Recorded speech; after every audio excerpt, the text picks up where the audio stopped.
What is up, you guys? It is your boy, Phoenix Brenton here, and welcome to today's video. In today's video, we are going to be doing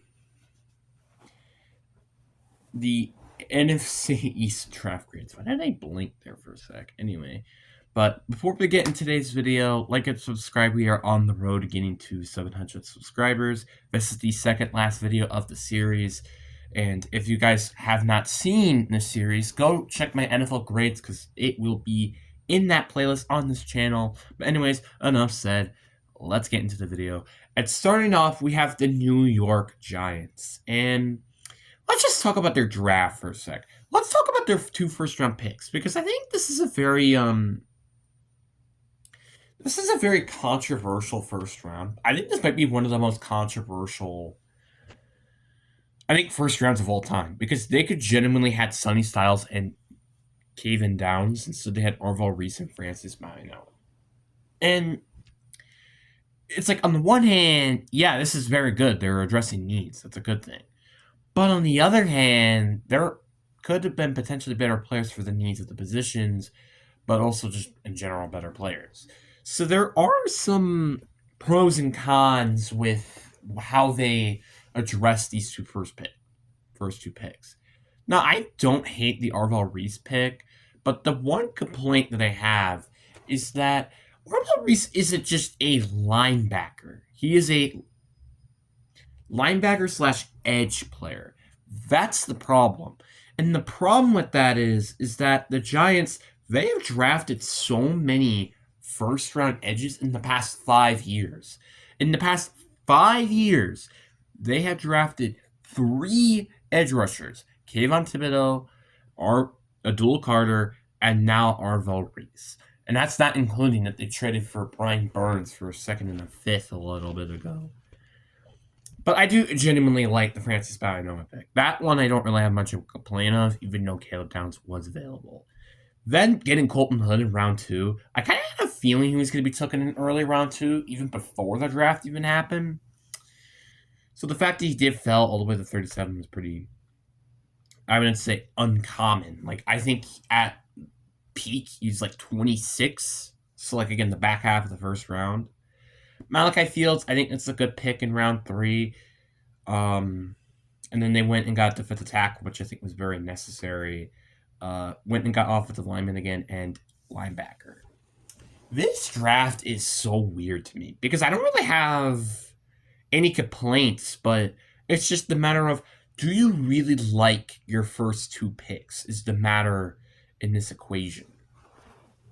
Because I feel like if you're a guy who genuinely likes their 2 picks, this is an A+. But if you don't really like it that much, this could drop your grade all the way down to like a B-. Which is why I think I'm going to have to do it in the middle here and not give it a B+. I still think it's a good draft, don't get me wrong, but I just don't know genuinely how I feel about these 2 first-round picks, to be honest. Next on the list, we have the Washington Commanders. First of all, Sonny Styles. I think this was a great pick. Maybe Kevin Downs was better, but again, Sonny Styles is just one of the most freakish athletes in the league. Like, if he pans out to be great, he will be a great player. Antonio Williams was a nice wide receiver find in round 3.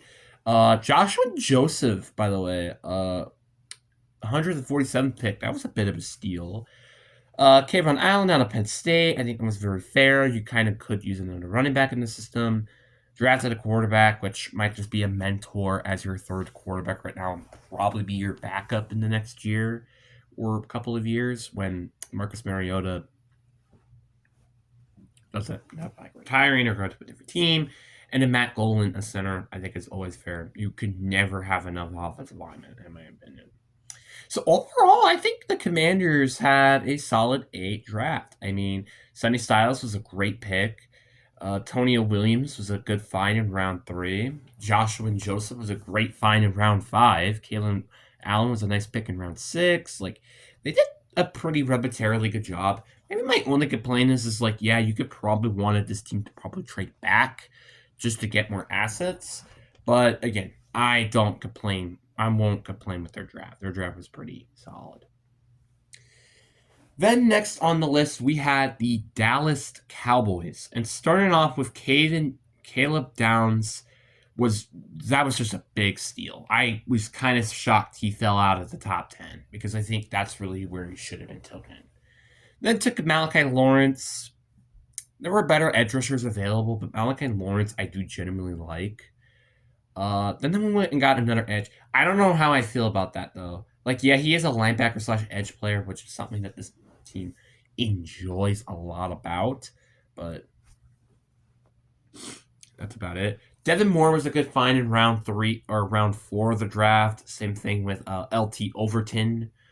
So they did do a really good job. I'm just kind of not a big fan of the Jerron Brand pick because they genuinely did not need it.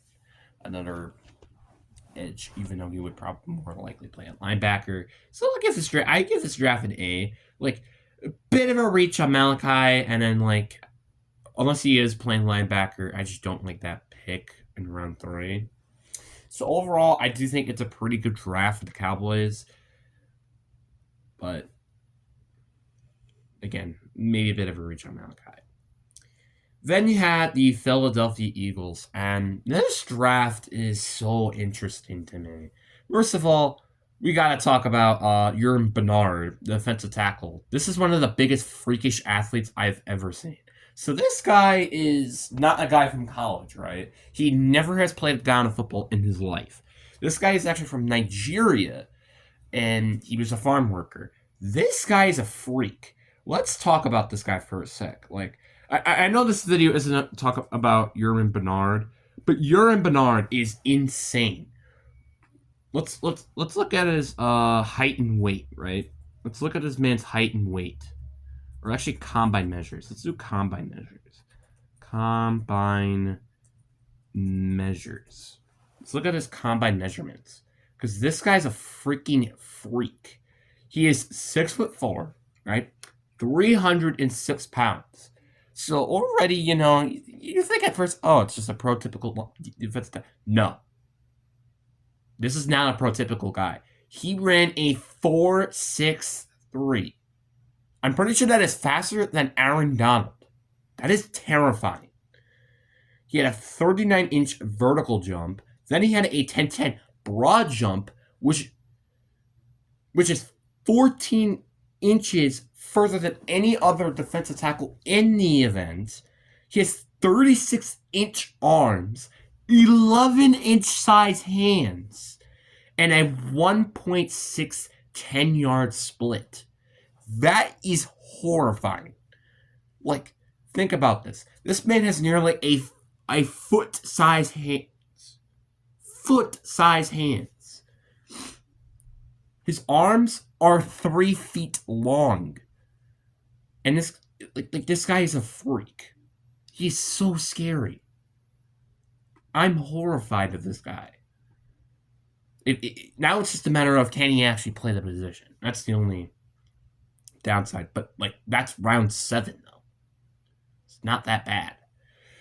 Besides that, then you got the Mekhi Lemon pick at pick 20. This is honestly a steal. He should have been not even available past the top 15, in my opinion.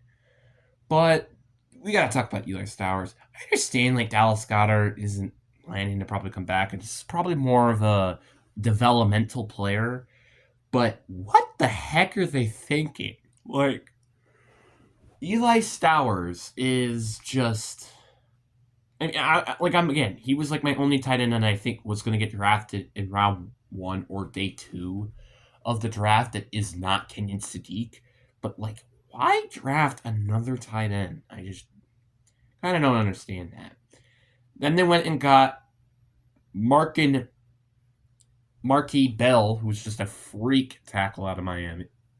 But here's the weird part: is them drafting North Dakota State quarterback Cole Payton in round 5. I just felt like that was kind of a reach for him. I felt like he was going to be available in round 7 or 6 in the draft, which is why I just kind of felt like that was a bit of a reach. So, they have probably one of the most freakiest athletes of all time in round 7, and they did get a steal in Malachi Lemon. I think this is an A- draft. And the main reason why is because, one, I think you're right, reached on Cole Payton. And two, I also think it was just not a worthy pick of using Eli Stowers in round 2 when literally you had the 68th pick with Markin Bell, where you could have probably selected some other tight end because apparently there were so many tight ends reached in round 3 for some stupid reason.